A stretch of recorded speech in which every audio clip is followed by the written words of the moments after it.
اور 8 فروری کو عام انتخابات میں مبینہ دھاندلی کے خلاف پی ٹی آئی کا پشاور میں احتجاجی جلسہ جاری ہے۔ اسی حوالے سے تمام تر تیاریاں بھی مکمل کر لی گئی ہیں۔ جلسہ گاہ میں پی ٹی آئی کارکنوں کی آمد کا سلسلہ بھی جاری ہے۔ سیکیورٹی کے اس موقع پر سخت انتظامات، ہمارے نمائندے محمد فیاض مزید بتائیں گے۔ جی فیاض۔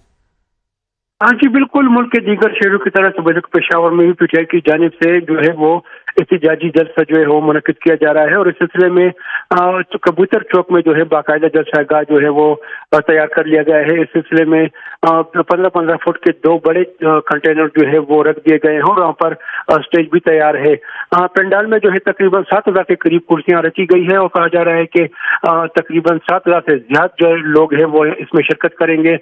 لوگ جو ہے وہ ٹولیوں کی شکل میں آ رہے ہیں اور جلسہ گاہ میں جو ہے وہ بیٹھ رہے ہیں، چونکہ جلسے میں جو ہے وزیر اعلیٰ خیبر پختونخوا علی امیر گنڈاپور بھی شریک ہوں گے، اور وہ بھی آئیں گے، اور اس کے ساتھ جو ہے صوبائی وزراء بھی شرکت کریں گے، جس کے لیے پشاور میں سیکورٹی ہائی الرٹ ہے۔ جلسہ گاہ کے باہر جو ہے تقریباً لگ بھگ 300 کے قریب پولیس اہلکار جو ہے وہ تعینات ہے، انہوں نے جو ہے وہ سیکورٹی کے فرائض انجام دینا شروع کر دیے ہیں۔